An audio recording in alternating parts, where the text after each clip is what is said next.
Olá, pessoal, sejam bem-vindos a mais um episódio do nosso podcast Movimento Saudável. Eu, Carol Costa, tenho a honra e o prazer de trazer aqui hoje comigo o nosso pediatra querido, doutor José Nivaldo Araújo Vilarim.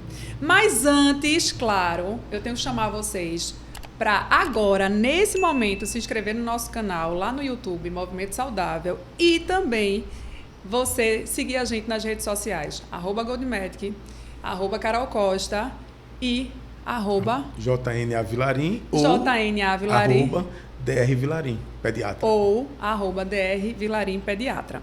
Doutor Vilarim, ele é médico pediatra, neonatologista, ebiatra e professor do IMIP, além de ser um palestrante extremamente renomado. E olhe que isso eu falo com propriedade. Né? Eu já rodei com o doutor Vilarim por aí, palestrando mundo afora. Não está no gibinha, doutor Vilarim? Muito. Eu peço que o senhor se apresente aqui para os nossos ouvintes, né? E fale da melhor forma possível, da forma mais leve possível, que o nosso podcast é assim. Bom, Carol, antes de falar quem eu sou, a gente tem que agradecer profundamente pelo convite. Né? Foi uma surpresa bastante agradável. Como você disse, a gente tem muito tempo de estrada. Né? Estrada, literalmente. Literalmente. Muitas histórias para contar, muitas histórias vividas, né? E divertidas, como sempre. Né? Com vocês eu aprendi muito. Foi um aprendizado maravilhoso com a experiência que a gente teve juntos. Isso me ajudou muito a ser um pouco de quem eu sou hoje. Né? Você perguntou quem é Vilarim. Vilarim é pediatra, teve uma formação na Faculdade de Ciências Médicas, na UPE. Em 1986, a gente concluiu o curso. Fiz residência em pediatria no Hospital das Clínicas. Fiz mestrado em saúde materno-infantil na Universidade de Londres.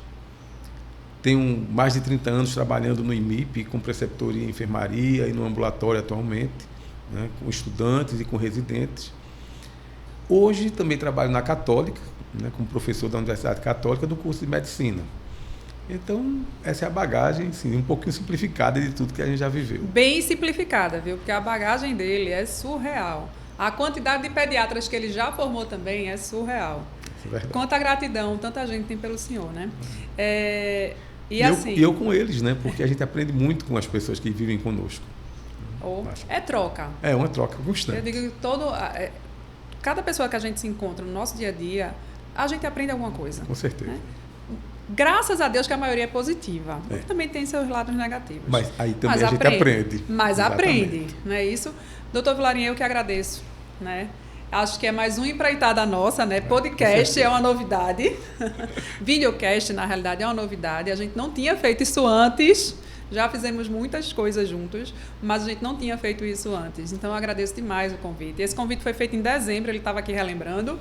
Mas, por ele ser extremamente ocupado, né, hoje eu consegui puxar ele, trazer ele para conversar um pouquinho com vocês sobre o mundo da pediatria, da neonatologia e também sobre ele. Não para por aí, não. Porque ele estava me mostrando umas fotos aqui no bastidor, né, de como a gente se conheceu, que eu não estava mais nem lembrada, apesar que eu também não estava, né, lá, essas coisas. Eu não estava tão lembrada, mas o motivo pelo qual ele está no nosso podcast Movimento Saudável, porque o nosso objetivo aqui é proporcionar saúde e bem-estar também para quem está nos ouvindo. Tá? Doutor Vilarim, me responda uma coisa. Eu acho que eu nunca tinha feito essa pergunta para o senhor. O que te fez escolher a pediatria? Pediatria é uma área interessante, né, da medicina. Na verdade, eu acho que eu sempre desejei ser pediatra. Quando era criança, que eu ia para os atendimentos nos consultórios, tive todas as doenças infecto-contagiosas que uma criança podia ter da idade, né? Catapora, papeira, sarampo, hepatite, dengue. Então, assim, eu acho que essa vivência com o pediatra, por conta da quantidade de doenças que eu tinha, foi um ponto sensibilizante. E o outro, gostar de criança. Né? Eu sempre fui crescendo e dentro de um ambiente de ver a criança como um indivíduo mais frágil, que precisava de atenção, de cuidado. Eu acho que isso foi desenvolvendo o meu interesse pela pediatria. Entrei na faculdade, pensava em pediatria, mas não tinha essa convicção, porque a gente vai aprendendo outras matérias, vai passando por outras disciplinas, outras experiências. Pensei em ortopedia, pensei em gastroenterologia, psiquiatria infantil. E quando eu optei por mim, eu estava realmente gostando da pediatria. Né? Era meu caminho, meu desejo. Eu acho que me realizo bastante com essa. Eu não lhe decisão. via, assim, se me dissesse, eu queria ter sido ortopedista, eu não lhe vejo sendo ortopedista. Na época era Na mais realidade, complicado. eu não lhe vejo sendo outra coisa, senão pediatra. Eu também. Eu acho que se eu me visse como outra coisa, se bem que a gente muda muito, viu, Carol? Porque, por exemplo, dentro da pediatria, eu amava a NEL. A minha primeira experiência, quando estudante ainda, né, no internato do IMIP, quando eu entrei naquela enfermaria de recém-nascido, que eu me apaixonei, que é isso que eu quero. Né? E durante 20 anos eu trabalhei na neonatologia de forma muito intensa. Comecei a fazer consultório, hoje eu trabalho no ambulatório do IMIP, e aí foi outro aprendizado. Porque a pediatria não é só aquele momento do recém-nascido, ela vai desde a vida fetal e hoje continua até a adolescência. Então a gente vai se adaptando à nossa vida, à vida da rotina. Neo, depois pediatria a nível de consultório e ambulatório. Hoje eu adoro meus pacientes adolescentes. Pediatria é uma coisa gostosa também, porque cada fase da pediatria tem suas nuances, tem suas características e tem sua maneira de você lidar com tudo que a criança e a família precisam. E outra mãe que tem Vilarim como pediatra, ela não quer largar mais, né? Por mais que a criança tenha 1 ano, 2 anos, 10, 12, 16, ela não quer mais largar, doutor Vilarim. Tem crianças que realmente é para sempre, né? Tem um que eu perguntei assim, você é uma mocinha já, se você quer ir para uma pediatra, para um ebiatra, para outro médico que lhe examine, ela fez, não, eu prefiro o seu, que eu já estou acostumado. Que o Vilarim, exatamente. Mas veja, a pediatria tem isso também, não é ser o Vilarim, é a sua relação médico-paciente, médico-família. Se tem uma empatia, se você tem um relacionamento saudável com a família, se vocês conseguem ter esse compromisso, esse acordo, vamos dizer assim, tudo flui com muita naturalidade, de forma muito gostosa. Tudo flui. Né? E eu digo aos estudantes, a gente pediatra é para sempre. Né? Eu já atendi um japonesinho quando tinha 17 anos, né, que eu disse, bom, agora não dá mais, chegou aos 17, vou encaminhar para um amigo que é clínico. Aí um dele, quando abri a porta do consultório, numa sexta-feira, o último paciente, ele estava lá. Aí eu fiz, eita, cara, que bom que você veio, como é que foi a consulta? Ele, foi, né? E eu disse assim, poxa, eu acho que a gente está precisando continuar essa relação médico-paciente, porque é a identificação. A identificação, Então, isso é uma coisa interessante da pediatria. Sem dúvida. Se a estrutura, se a base é forte, você segue por muito tempo. E a ligação da pediatria é muito forte com os pais, especialmente as mães, né? E eu tenho certeza que chegam as mais diversas dúvidas. Eu lembro da minha primeira consulta, quando eu fui levar João, para o senhor tinha uma relação de coisas que eu ia perguntar, que ia acontecendo. Mas eu disse, não, isso não é tão urgente, dá para a próxima consulta eu levar. Mas tem coisas que a gente tem que perguntar de imediato, né? Então, no dia a dia do consultório, quais são as perguntas que as mães mais fazem? A gente tem que refletir e pensar bastante na resposta. Né? Bom, deixa eu abrir um parênteses aqui para a gente falar sobre os 1000 dias. Né? Porque a pediatria mudou. A nova puericultura, que antigamente dizia que puericultura era do nascer até os 2 anos. Você dava assistência ao recém-nascido na sala de parto e acompanhava até os 2 anos de idade, 2, 5 anos, que era o período de crescimento inicial da criança. Hoje a nova puericultura, ela trabalha desde a consulta de pré-natal, então é importante a gente conversar com a mãe, com a gestante, orientar como vai ser o parto que ela decidiu a escolha, se vai ser um parto vaginal, se vai ser um parto cesariano. A gente avaliar os exames, as doenças que essa mãe tem no pré-natal. Depois tem assistência ao recém-nascido na sala do parto, o acompanhamento até os 18 anos. Então esse acompanhamento é muito mais intenso, é muito mais prolongado. A gente está aproveitando para desmistificar um pouquinho o que as mães acham. Ficou com 2 anos, 3 anos, o menino está bem. Não precisa de pediatra. Precisa. Porque a gente pode se deparar com uma menina, uma puberdade precoce, num rapaz, um distúrbio de crescimento. Hoje os transtornos emocionais, os transtornos cognitivos, comportamentais, como TEA, como transtorno de atenção, hiperatividade, são vários, né? Alterações de comportamento, uso abusivo de tela, alimentação inadequada. Então o pediatra, ele ampliou muito a forma de tratar a criança. Então quando você fala que perguntas são mais frequentes, depende da criança, é individualidade, depende do problema que a criança traz, das dúvidas que a mãe traz. Então pode começar, por exemplo, em relação à alimentação com leite materno. A amamentação não é tão fácil. É lindo, Mas não é tão fácil. mas não é tão fácil. Porque Não é. muitas vezes a mãe de primeiro filho, que não teve uma experiência prévia, tem as dificuldades. Depois vem a alimentação da criança, com 6 meses, a introdução alimentar. O que é que a criança vai comer? Como ela vai comer? Como é que vai ser essa relação, tipo, o transtorno alimentar que essa criança tenha, tipo, picky eater, aquele biqueiro, ou uma rejeição, uma fobia alimentar. Distúrbios do sono, se tem um sono tranquilo, se não tem, toalete do sono. Época, por exemplo, do desfraude.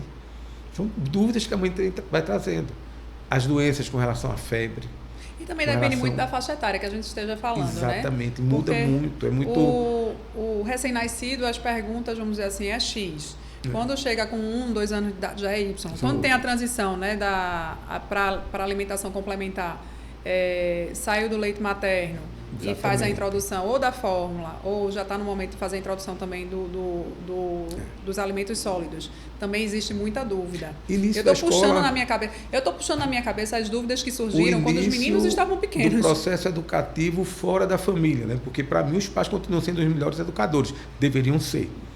Né? E muitas vezes na os realidade, pais... esse é o papel dele.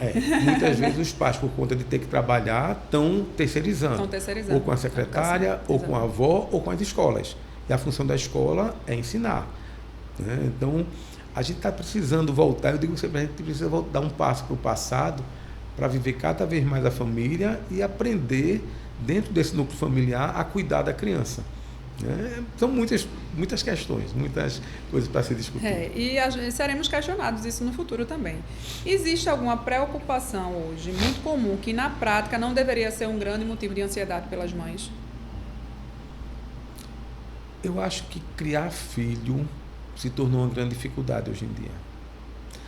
Porque a gente se depara com tantas mudanças da estrutura familiar. Mudança por exemplo, antigamente a família se consistia no pai e mãe, e os avós e os agregados.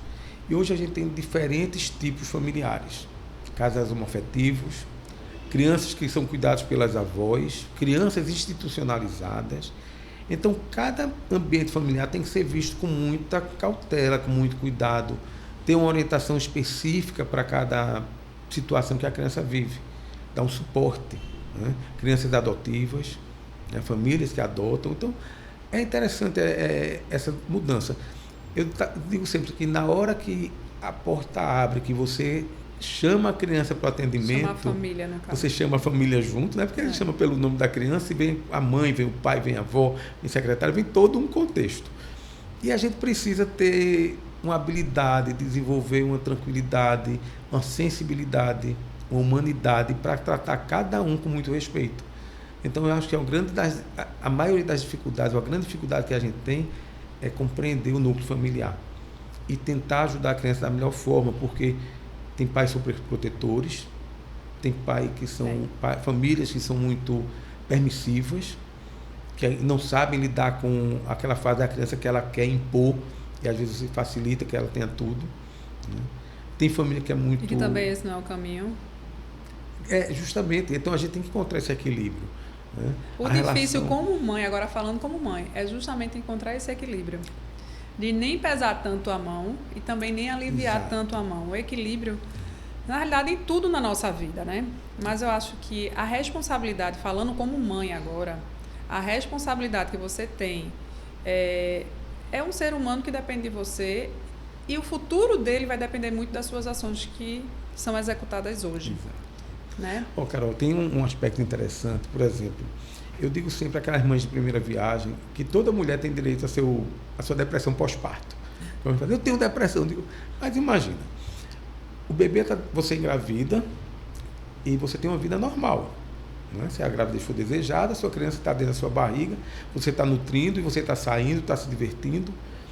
De repente, na hora do parto, você está idealizando aquele bebezinho todo bonitinho. Né? A menina com laço, o menino com gravatinha, todo arrumadinho. E na hora que nasce, ele entrega um bebê que você olha e fala assim, é esse? Ele todo banhado de vermes, todo manchado de sangue, e a gente coloca no peito, os seus hormônios despencam, e você começa a voltar para Vamos para a história, né? Para a pintura. As pinturas mostrando Jesus sendo amamentado, as madonas amamentando, e você como mãe se sente na obrigação de amamentar.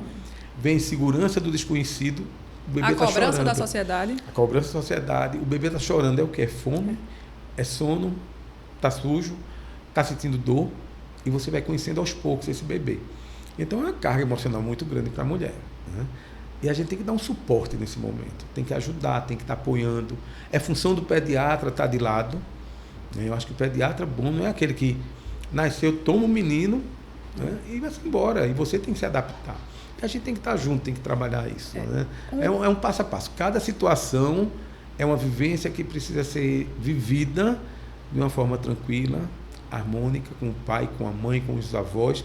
Imagina, está amamentando, a gente chega um e faz: o seu leite é fraco, o seu leite não é bom. Mijou, vai embora. Dá uma fórmula, né? E a gente está trabalhando justamente essa mudança. É tentar melhorar. Quando não dá uma papa, né? Exatamente. Né? Um mingau. Teve uma situação que estava no H-Menon de plantão, e quando eu passei, estava com o menino com a boca toda suja, um bebezinho. Eu disse assim: meu Deus, está sangrando. A mãe tinha dado feijão.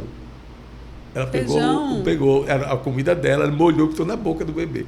Então veja só que situações que a gente vive, né? Lógico que isso aí não é uma coisa rotineira, né? É uma coisa que assusta a gente.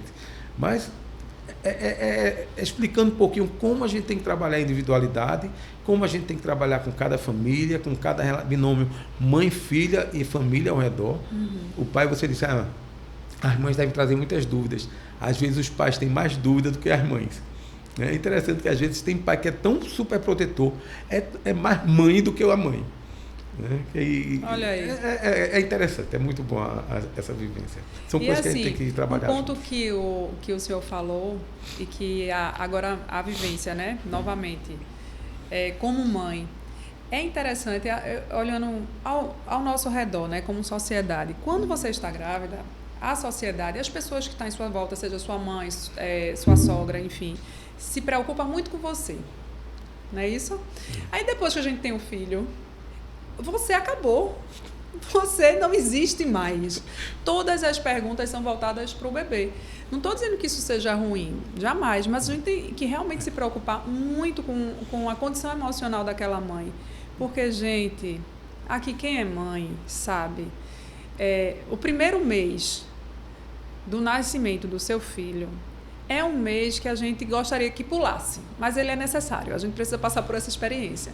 Porque assim, tudo acontece ao mesmo tempo, tem a questão hormonal, tem a questão de, eu preciso fazer isso para ser uma mãe boa, tem que ser assim, chega 10 pessoas falando no seu ouvido ao mesmo tempo, então assim, cuidem também das mães, né, que acabaram de ter seus filhos, não só pensem nos filhos, a gente tem que pensar, claro, já tem muita gente pensando, mas pense também no emocional dela. Eu sempre me preocupo, toda vez que eu vou visitar alguém que acabou de ser mãe, eu pergunto: e você, como é que tá?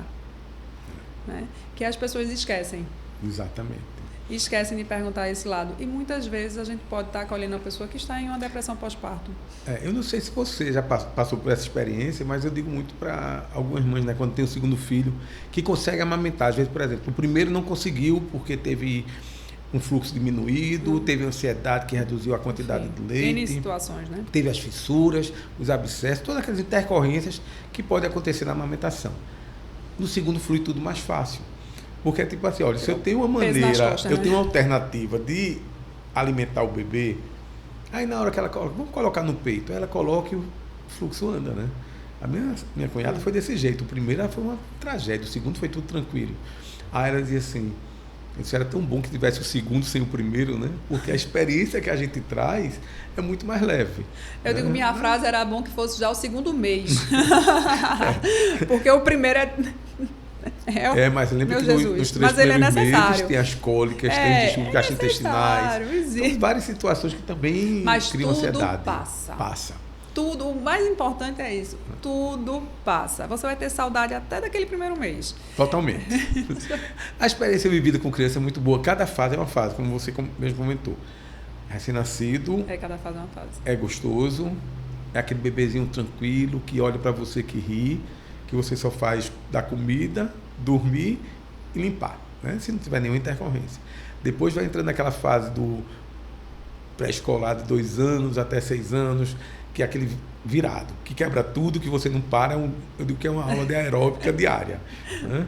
Quando chega no escolar, já é aquela criança que conversa, que brinca, que socializa, que está na escola, né? Quando chega na adolescência é outra experiência, que aí também é complicado. É aquela fase questionadora, né? Por que não? Mudança hormonal, maturidade, maturação, os riscos que a gente hoje em dia tem, né?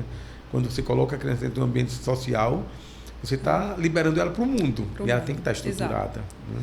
E bem orientada. É essa a função dos pais, né? Como o senhor mesmo falou, o colégio é de ensinar e a gente é de educar. É engraçado que eu estava com o João domingo e João está maior que eu. Né? Eu fui abraçar João e disse, menino, como é que eu vou pegar tu no colo agora? Não tem mais como. E o senhor é o pediatra dele, então desista, também não vai pegar mais no colo, né? Aquele bebezinho que quando foi lá, bem gordinho, rechonchudinho, não existe mais. E com relação à amamentação, graças a Deus, eu não tive dificuldade para amamentar. Meus 2 filhos eu amamentei exclusivamente e fluiu super bem, porém não é fácil. Eu lembro de umas imagens que a gente tinha. Eu estou falando disso há pelo menos 11 anos atrás, que o meu mais novo tem 11 anos, que é aquela mulher amamentando, aquela campanha de amamentação, né? Maquiada, linda, maravilhosa. Gente, esquece. Não, essa foto não é a nossa realidade, né? De quem amamenta. É a mãe descabelada que não tem tempo para lavar um cabelo, que não tem tempo para ir no banheiro, né? Que não tem tempo para se alimentar, porque quando você senta para comer, o menino chora. Que não consegue dormir. Mas passa, e tudo passa. Doutor Vilarim, a saúde das crianças lógico, é uma preocupação constante, né? Hoje eu ainda me preocupo com a saúde do meu pequeno. O que é que a gente pode fazer hoje? O senhor mencionou aí a importância dos primeiros 1000 dias, né? Sem sombra de dúvida. E esse cuidado começa no momento da concepção, antes até da concepção. Exato. O que é que a gente pode fazer hoje para estar fortalecendo cada vez mais a saúde das nossas crianças no dia a dia? Tá. Bom, vamos falar um pouquinho desses 1000 dias, né, que se falam tanto. Que esses 1000 dias, só para deixar bem claro, é aquele período que vai desde a concepção até os 2 anos de idade. Tem umas tendências a aumentar um pouquinho mais até os 5 anos hoje em dia. Tá? Então, o ponto importante na vida fetal é que essa criança desenvolva saudável. Então, para isso é importante a mãe realizar um pré-natal adequado, ter uma boa alimentação, com suplementação alimentar, se for necessário, realização de vacinas para proteger tanto a ela como a criança de certas infecções, observar o crescimento dessa criança entre a outra. Isso é fundamental, começar por um pré-natal e ser bem orientada. Hoje existe uma grande quantidade de partos cesarianos, principalmente no Brasil, mas a gente sabe que o parto vaginal é o melhor para a criança, porque vai ajudar, durante a passagem do bebê pelo canal vaginal, ele vai digerir certas bactérias do intestino materno que são saudáveis. Então, isso já ajuda a desenvolver essa microbiota do intestino que fortalece a imunidade, que ajuda no desenvolvimento cerebral, né, porque absorve uma série de nutrientes. O aleitamento materno, até 6 meses exclusivo, estendido até 2 anos ou mais, dependendo dessa relação mãe e filho. A introdução alimentar dessa criança com alimentos adequados, a gente tem que evitar fast food, evitar comidas muito processadas, né? Então, tudo isso é importante. Prevenir a criança de doenças com as vacinas, né? Que hoje em dia tem muita gente com medo de vacina, e vacina é fundamental para proteger as crianças. E, como eu gosto muito de uma frase dos Titãs, que dizem assim, a gente não é só comida nem bebida, a gente também é diversão e arte, ambiente saudável. Colocar essa criança para socializar. Né? Minha criança não vai, eu não tiro de dentro de casa antes dos 6 meses, pode sair, leva para caminhar no calçadão da praia, leva para um parque para essa criança, leva para o zoológico para ouvir som de passarinho, sentir cheiro diferente, né? Ter um ambiente saudável, tirar da poluição. Leva essa criança para brincar nos parques e socializar com outras crianças. Tempo de tela, hoje, graças a Deus, tirado da escola. As escolas não podem mais usar. Ponto maravilhoso. Abrindo aspas aqui. Olha, isso é uma realidade minha em casa. Sabe o que é que João Henrique tem feito por não estar usando mais o celular dentro da escola? Porque ele passa o dia na escola. Ele chega às 7, sai 3 horas da tarde. Fica direto. Na hora do almoço, como ele não tem mais o celular para mexer, o que é que ele faz? Ele lê um livro. Ele tem levado o livro para a escola. Exato. Então, isso a gente não estava vendo mais. A gente ia nas escolas, os meninos estão tudo assim, de cabecinha baixa. Exato. Estavam, né, de cabecinha baixa. Então, fechando aspas. Lembrando essa decisão que foi... a tela, né, seja um celular, excelente. seja um iPad, ou mesmo uma TV, elas são importantes, elas vão ajudar no desenvolvimento Lógico. cognitivo comportamental, compreensão, receber informação, Na sua mas devida não quantidade. pode ser exagerado. Né? Então, eu acho que a gente tem que voltar, como eu digo assim, ser mais família, sentar juntos para o café da manhã, para o almoço, para o jantar, colocar o filho para dormir lendo um bom livro, contando uma boa história. Né? A gente passou por isso. Né? Minha avó contava histórias para a gente. Quando a gente não existia nada disso. Nada disso, né? Ia para a rua para jogar bola com os colegas, brincar de esconde-esconde. Aí às vezes perguntam, né? essa quantidade hoje de crianças diagnosticadas com TDAH, com crianças que estão ansiosas, no passado não existia assim. No passado, o senhor vai poder nos ajudar melhor do que eu falar aqui. Se a gente pegar o passado, tem várias coisas que não tinham no passado. Né? A alimentação era completamente diferente no passado, não existia esse excesso de tela que hoje, né, existe. Até a moradia era diferente, a gente não morava em prédio, a gente morava em casas, as ruas, a gente chegava da escola, ia para a rua brincar, né? Ia para a rua descalço, brincar, sair, voltar sujo, cheio de... Enfim. Então, era uma condição completamente diferente. Então, assim, eu acho que não se aplica a um fator apenas. São vários... É multifatorial. É multifatorial. Não tem como dizer assim, é isso, foi a alimentação, foi... Não acredito que não seja. Mas eu acho que um ponto fundamental é a importância do brincar. Eu acho que os pais têm que brincar com os filhos. Porque a gente mesmo, se a gente for observar, o filho está lá, deu uma mamadeira, botou para dormir, ou então ele está brincando com um jogo só e os pais estão no celular. Então você tem tudo na palma da mão. Quer assistir um filme, está no celular. Está no celular, está tudo no celular. Quer fazer uma programação de viagem, tem tudo escrito no celular. Os links, os sites informam tudo, mas não ensinam como amar e cuidar do seu filho. Como fazer sua parte de pai e mãe. Né? Isso aí não se ensina por regras. É uma coisa que a gente tem que vivenciar. A gente tem que vivenciar, exatamente. E aprender com os avós, né? Os avós ensinam muito isso pra gente. O senhor falou de vacinas. Por que ainda existem tantas dúvidas ligadas a esse tema? E quais seriam os mitos mais comuns, né? A gente estava falando que a criança vira jacaré. Vira jacaré. Bom, Carol, vamos analisar a situação da vacina no Brasil. O Brasil é um país que o Programa Nacional de Imunização é um dos melhores, se não for o melhor do mundo. O governo escutem, gente, escutem, para uma quantidade infindável de doenças. Né? Recentemente a gente teve a incorporação de vacina contra a dengue. Provavelmente nesse ano vai ser liberada a imunização para proteger os bebês de bronquiolite, tanto para a grávida como no próprio bebê. Então as vacinas, anualmente estão surgindo vacinas novas. As vacinas são seguras. Infelizmente, durante a pandemia, houve uma divulgação inadequada de que as vacinas provocavam doenças. Provocavam transtorno de espectro autista, transtorno de hiperatividade e déficit de atenção, que levavam a problemas cardiovasculares. Os estudos têm mostrado que isso não é verdade, que quando compara um efeito colateral da vacina, vamos supor uma miopericarditis, e comparar com a população de uma maneira geral, o risco na população não vacinada é muito maior. Então, você tomar vacina e ter alguma doença é bem menos comum do que ter na população não vacinada. Então, essas informações inadequadas propiciaram uma queda dos níveis vacinais no Brasil. A gente está passando por uma fase de uma queda importante da vacinação contra a poliomielite, contra a difteria, tétano e coqueluche. A gente está com a coqueluche acontecendo com muita frequência em adolescentes. Eu ia perguntar exatamente sobre isso, a coqueluche. Tivemos casos vários no passado. Casos. Não, eu estou dizendo próximo a mim, né, no colégio dos meninos, teve caso de coqueluche. Eu disse, meu Deus, não acredito que está voltando isso. Exato. Teoricamente erradicado pelo E a gente está correndo risco. Teve o sarampo recentemente. Teve sarampo, com a situação da Venezuela, a gente teve muitos imigrantes que vieram, trouxeram o sarampo voltou. E o Brasil é um local livre de sarampo, com um certificado da Organização Mundial de Saúde.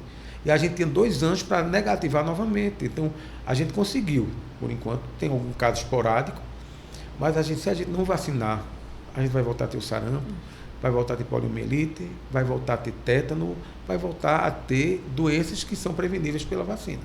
Então, a minha orientação como pediatra tem que vacinar. Inclusive, agora tem vacina para idoso de bronquiolite. Né? E tem colegas médicos que não tomaram a vacina, porque disse, não vou tomar. Disse, mas a sua função como pediatra e neonatologista é proteger também seus pacientes. Exato, né? porque quando você toma, você se protege e protege quem está ao seu redor. Exatamente. Essa é a função da vacina, né? De proteger, inclusive, aqueles que a gente tanto ama.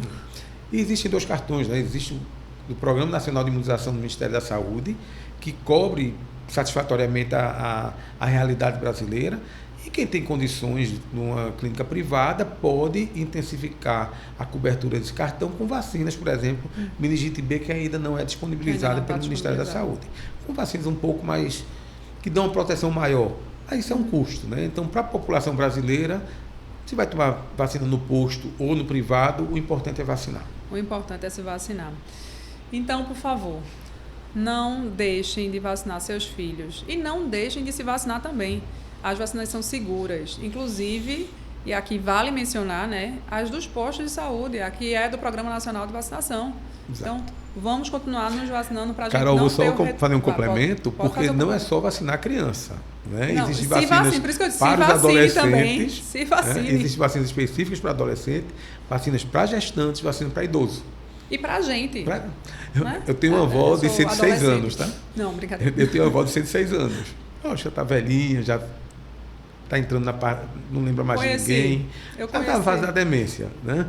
Mas 106 ela toma anos. as vacinas dela anualmente. 106. 106. E ela não virou jacaré, ela virou jacaré? Não, eu espero Não, que eu chegue à idade dela. Não sei se vou chegar, mas né, qualidade de vida.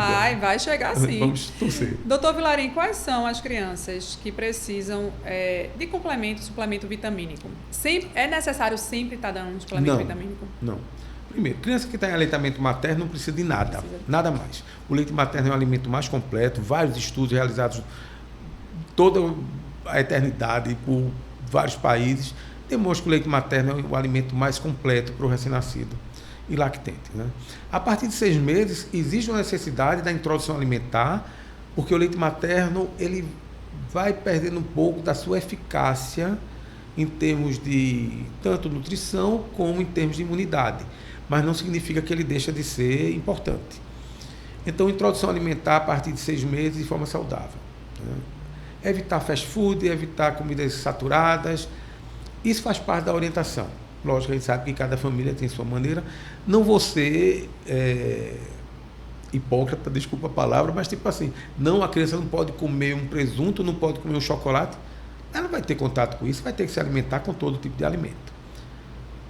Eu acho que uma suplementação é importante para aquela criança, por exemplo, que durante o período de doença ele não consegue comer. Não consegue comer. Então você pode utilizar um alimento que seja um suplemento que ajude a passar por essa fase e vai passar mais por essa crítica. fase mais tranquila. Exato. Numa criança que tem uma doença crônica, tipo doenças renais, cardiopatas, precisa de um suplemento porque às vezes o aporte calórico é reduzido pelo gasto energético que a criança tem. Então a gente tem que manter essa criança nutrida, por exemplo, um cardiopata, para ele se submeter a uma cirurgia, ele vai precisar ter o organismo dele nutrido. Né? Desportistas. É uma situação que a gente tem que analisar com muita cautela, né? Porque a gente hoje tem os whey, pros e suplementos em excesso, e lembrar que às vezes pode dar uma sobrecarga renal. Exato. Então é importante... Até porque a quantidade proteica que a criança precisa consumir é completamente diferente da quantidade proteica e que varia, do adulto. E varia o tempo todo, né? De acordo com a idade, de acordo com a característica nutricional da criança. Então, às vezes, é importante ter um bom nutricionista até para orientar o que é que pode ser feito a mais sem prejudicar a criança. Tá? E pensando em pediatria, a gente tem excelentes nutricionistas aqui muitas, em Recife, região metropolitana, que dá todo esse suporte e deixa as mães muito mais tranquilas. Mas a gente também tem que ter cuidado com o profissional, né? Os profissionais têm que ser realmente estudiosos, profissionais que tenham consciência, porque tem profissionais que dão um caminho que não é tão adequado. E voltado para a pediatria, né? Porque é um mundo, é um universo à parte. Que tudo que a gente faz na criança, a resposta ela é muito rápida. Então, tudo que a gente faz de positivo, como que a gente faz de negativo. A resposta ela vem de forma muito rápida. Outro ponto, cada um no seu quadrado. Porque a gente, por exemplo, musculação. A gente tem uma tendência a dizer, deixa completar 16 anos, porque as cartilagens já estão começando a se formar mais. A musculação, a atividade física dentro de uma academia não pode ser impedida para uma criança que deseja, contanto que ela seja supervisionada. Então você tem que ter um profissional de educação física. Eu não vou me meter na área da educação física, mas a criança não pode hipertrofiar. Por mim, ela vai praticar esporte aeróbico, natação, basquete, judô, vôlei, o que for. Né? Balé para as meninas, que ajuda no crescimento e desenvolvimento. É importantíssimo o crescimento e desenvolvimento saudável. Mas a gente tem que lembrar que o professor de educação física, ele não é nutricionista. Então, às vezes, ele chega e vai dar a informação para o adolescente, coma isso, faça isso, porque você vai criar músculo, você vai ficar forte. E hoje os meninos com 14 anos, eles já querem fazer musculação. Exato. Né? Porque tá vendo o coleguinha de 18, o fulaninho, o cicraninho, e querem. A gente tenta sempre orientar para o esporte competitivo, como os esportes de basquete, vôlei, futebol, né? Os esportes aeróbicos, ao ar livre, mas se a criança fizer uma musculação com um profissional adequado, capacitado e que saiba conduzir, por exemplo, não custa fazer uma esteira, fazer uma bicicleta, uma bike, fazer porque um funcional, é um funcional, né? Não precisa de peso para hipertrofiar, não. mas para criar resistência, a gente tem que ter bom senso e avaliar com muito cuidado cada caso. E controlar a ansiedade deles, né? Porque eles querem ficar fortes. Eles querem ficar fortes. E lembra que ele tem uma fase de crescimento que é comer, comer e comer. Se pudesse, o dia todo. Agora, doutor Vilarim, vamos lá. Eu vou sair um pouquinho desse mundo da pediatria. Eu sei que a rotina do pediatra é intensa e a do senhor é muito mais intensa, porque eu conheço, de fato, como é o dia a dia dele. Quero saber como é que doutor Vilarim cuida da sua própria saúde e bem-estar. A gente muda. Quando a gente é recém-formado, a gente tem há 20 anos atrás era outra coisa. Um pouquinho mais. Então a gente tinha... Quando a gente sai da faculdade, a gente tem um desejo de ter que trabalhar, tem que ganhar dinheiro, tem que criar seu mundo, viajar, passear, ter seu apartamento, né? Se casar, ter um relacionamento para ser vivido. Mas a gente peca por trabalhar muito. Eu me lembro que já cheguei a trabalhar 100 horas por semana. Trabalhava no IMIP, fazia residência, viajava para o interior para dar plantão no interior. E era desgastante. Dormia quantas horas por dia? Dormia em qualquer canto. Né? Porque se fosse no ônibus, eu dormia no ônibus. No intervalo do plantão, a gente dormia. Então, a gente ia se ajustando à realidade. E isso não é saudável. Né? Com o tempo, a gente vai começando a perceber que a gente não precisa fazer tanto e não vai levar nada dessa vida. Né? Como o próprio Jobs diz, a gente vai morrer e vai deixar tudo. Então, é interessante que a gente comece a ter qualidade de vida. E aí, o que é que significa essa qualidade de vida? Ter um hobby. Passear, viajar, ler livro, né? Curtir com a família, namorar, né? Sair para algum local e esparecer, estar com os amigos. Né? Isso aí são coisas importantes. Então, hoje, já reduzi bastante a minha qualidade. Tento fazer minha hidroginástica, porque eu não gosto de musculação. Não consigo. Tem que ir para musculação, pô. Não dá, não é minha vibe. Tanto, não é minha mas vibe. Mas ele quer hidroginástica. Não, eu gosto da natação, da água. Tem que ser nadando, hidro, coisa que me faça ficar mais fluido. Né? Um bom livro, uma boa noite de sono é fundamental para a gente recuperar a energia. Tem hora que você está tão cansado de uma coisa e outra, com a preocupação, você não consegue nem dormir. Às vezes uma boa terapia também ajuda, né? Um psicólogo também ajuda. E até mesmo fazer tipo yoga, algumas sessões dessa de relaxamento, porque você vai se libertando dos problemas e dizer assim, hoje eu vou dormir, vou esquecer tudo que seja problema. Mas qual seria hoje o seu hobby? Eu adoro viajar. Viajar para mim. Já estava na minha cabeça. A resposta já estava no meu juízo. Viajar eu perguntei só para me certificar que realmente era isso. Olha, quem não tiver condições de viajar para fora, viaja pelo estado, é até muito bom, tem muita coisa boa. Vai para Limoeiro, sobe lá no Cristo, vai para o interior, vai para Alagoas, vai para... Ele quando volta de viagem, ele volta sorrindo à toa. A gente descansa, né? A gente relaxa. Descansa a mente. E outra coisa, não adianta a gente se matar e trabalhar, porque a gente não leva nada daqui. Não leva nada. Então, nada. O desenvolvimento é espiritual. Exatamente. Mas o senhor mesmo vai viver no mínimo 106 anos, né? Espero, né? A história dos homens da família não é essa não, mas das mulheres é. Então, eu tenho uma ideia. Vamos quebrar a regra, então. Vamos quebrar a regra. O senhor vai quebrar a regra e vai viver 106 anos. Eu tenho um amigo que é egípcio e ele, lá no Egito, a vida média em torno de 40, 50 anos, né? A gente já chegou aos 70, então quanto mais a gente puder viver, melhor. Com tanto tempo ajudando as famílias, tantas vidas que o senhor já ajudou, o que é que o senhor aprendeu na pediatria que se aplica hoje na sua rotina, no seu dia a dia? Carol, quando você fala a vivência da gente, as experiências foram muitas, né? E a criança ensina muito a gente. A criança ensina na hora que ela chega no consultório, ele dá um abraço de carinho. Ela ensina, por exemplo, quando a gente perde um bebê, que a gente teve aquela vida com ele, né? Foram muitas perdas que a gente já teve. E aquela perda é uma dor que a gente sente, mas a gente não pode viver só na dor, a gente tem que viver nas alegrias. E ter a oportunidade, por exemplo, de ver os bebês crescendo, virando adolescentes. Hoje vários são meus alunos na faculdade, tanto no IMIP como na Católica. Isso emociona muito a gente. Então, eu acho que a vida ensina a gente a viver, a tentar aproveitar o máximo possível de cada momento, né? Com os amigos, com a família. Mesmo quando você não estiver fazendo nada, aproveitar aquele momento, porque o descanso também é um aprendizado. Hoje eu acho que a simplicidade é o melhor. Aprendi que a gente não precisa de muito. Precisa de viver o mínimo, o simples, porque isso é gostoso da gente viver. A gente aproveita muito mais vivendo as coisas simples da vida. O gostar, o curtir, o estar com os amigos, o estar vendo o filho crescer. Isso é fundamental para a gente aprender a viver. E as crianças ensinam tanto isso para a gente, né? Muito. O simples, As famílias a verdade, né? A criança é sempre muito sincera. Eu sou besta, eu me emociono com qualquer besteira. E eu vou chorar também daqui a pouco. As crianças, a gente estava falando, antes do senhor chegar, estava falando do João, que é encantada com a sinceridade dele. Eu disse, a gente continua aprendendo, né? É muito bom ser sincero, muito transparente, e as crianças trazem isso, o abraço sincero. Quando a criança não gosta, ela não gosta mesmo, pronto, acabou, você não vai fazer, não tem como fazer diferente.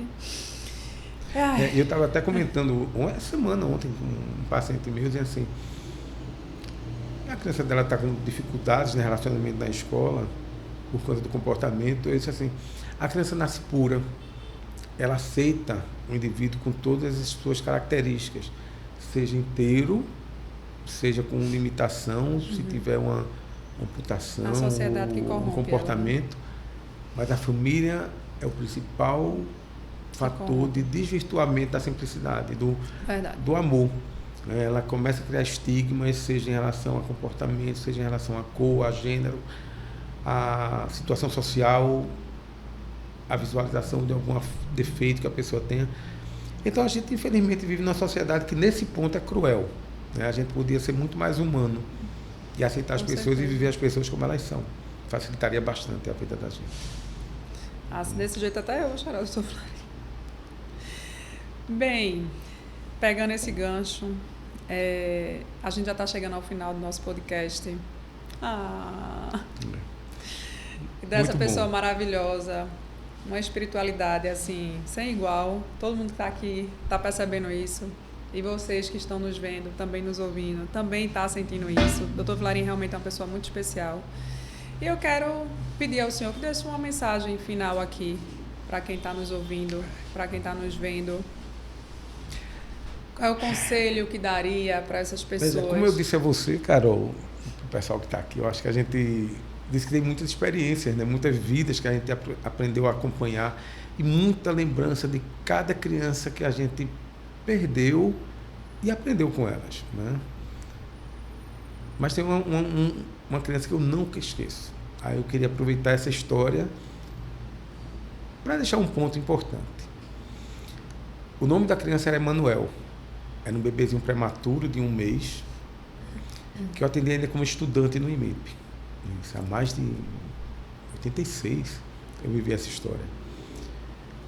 Quase Emanuel, 40 anos. 40 anos quase. Né? Então, Emanuel era um prematuro, estava cansadinho, tinha uma pneumonia, foi tratado e recebeu alta. E a gente tinha o costume de dizer assim, volte daqui uma semana com seu bebê para a gente avaliar na própria enfermaria se o bebê estava saudável, se estava tudo bem com ele. Estava plantando no pronto-socorro de Olinda, eu era estudante concursado. E durante a noite, uma semana depois, na segunda-feira, eu sonhei com o Emanuel. Tranquilo, era um tinha dividido o horário do plantão da madrugada, durante a madrugada sonhei com o Emanuel. Conheci até com um amigo meu, né, na época, eu disse, rapaz, sonhei com o Emanuel. Que Emanuel? Não, deixa pra lá, tu não sabe a história não. E à tarde, eu estava na enfermaria do IMIP evoluindo, né, como estudante, chegou a mãe da Emanuel, eu fiz, poxa mãe, que coisa boa que você voltou, porque às vezes a mãe não voltava. Cadê a Emanuel? Ela fez, faleceu ontem. Eu disse, como assim? Ela fez, eu fui dar para amamentar, fui dar comidinha para ele se engasgou, provavelmente ele deve ter aspirado o leite. Eu disse, que horas foi? 6 horas da tarde. E eu sei que o Emanuel era depois de meia-noite. E essa história nunca me fugiu da cabeça, porque para mim era assim, ele veio te avisar que a vida continua. Então eu acho que tem que fazer o melhor por a gente em vida, tem que oferecer o melhor que a gente pode, com todo mundo. E que a vida não acaba com a carne indo embora, sabe? Eu acho que tem alguma coisa depois disso. E eu acho que a Emanuel trouxe essa informação para mim. A gente tem que acreditar que existe vida depois da morte. Então a gente tem que fazer o melhor, porque depois eu não sei o que vai ser, né? Sei que talvez não seja das melhores histórias para a gente terminar, mas eu acho que ter fé, ter esperança, amar, é a melhor coisa que a gente pode fazer dessa vida. Desse jeito não dá nem vontade de encerrar, porque eu tô quase... Estou segurando aqui as lágrimas. História, né? De fato, a vida continua, né, doutor Vilarim? E uma coisa que diariamente eu fico refletindo é que a gente tem que ter muito cuidado com as nossas ações. Muito. Né? Eu sei que a gente fala muita coisa, mas nem sempre a gente age conforme a nossa fala. As ações é que deixam os legados, não é só fala. Então, a história de Manuel está mostrando aí que a vida continua. E a vida continua para o senhor. Para todos nós. Para todos nós, um excelente pediatra. Que eu tenho orgulho de chamar de meu pediatra também. Né? Pediatra dos meus meninos. A quem eu tanto confiei as 2 pessoas mais importantes da minha vida. Só tenho para lhe agradecer, né? Qualquer outra coisa que eu vá fazer, eu vou lhe chamar também. Né? Terei o maior prazer, Carol. Esse podcast me fez reviver tantos momentos que a gente passou junto, com o meu tempo na indústria. Quanto eu evoluí na sua presença, quantas dicas o senhor me deu. Né? E eu acredito que essas dicas que tenha me dado também já deu para tantas pessoas. E quão grata eu sou. E eu tenho certeza que muitas pessoas, independente de serem pediatras ou se formaram em outra especialidade da medicina, ou qualquer outra pessoa, mas quem convive com o senhor sabe quem é essa pessoa, esse ser humano incrível que o senhor é. Então, agradeço demais o senhor ter confiado novamente em uma participação junto comigo. Né? Gente, esse podcast tem um sentimento, vamos dizer assim, mais intenso, porque aqui tem muita história vivida. Então, se você gostou do nosso podcast, compartilha com seu amigo, compartilha com sua família, compartilha para todo mundo ouvir esse ser humano que é Dr. Vilarim. E com um agradecimento, essa é uma lembrança do nosso podcast. Dr. Vilarim, isso é para o senhor relaxar, isso é para trazer um pouquinho mais de bem-estar para o senhor. Tem que abrir agora não, né? Posso abrir depois? Pode abrir depois. Pronto, vou abrir depois. Carol, eu queria agradecer a você, a toda a equipe pela atenção, pela forma de deixar a gente bem relaxado. Eu disse que ia ser leve. Para conversar sobre tantas coisas, né? Só à disposição para qualquer outro novo evento que a gente queira conversar sobre pediatria, sobre vida. Porque eu acho que é importante a gente trocar experiências. Né? Replicar conhecimento, né? Eu digo outro detalhe, né? Você estava falando que já há algum tempo que a gente não se encontrava, talvez acho desde a pandemia. Né? Talvez pouco depois, acho que a gente depois se encontrou. Mas que eles sempre conspiram a favor para reencontrar as pessoas que se gostam. É verdade. As pessoas que se procuram, uma hora vão estar se encontrando. É verdade. Aqui ou depois, não sei, mas. E que a gente. É porque a vida continua, né? A vida continua. Gente, então, chame aí seu colega, seu amigo, seu familiar para assistir esse podcast. Siga a gente nas redes sociais, siga o nosso podcast e ative as notificações para receber todos os novos episódios. Muito obrigada e fiquem com Deus. Obrigado também.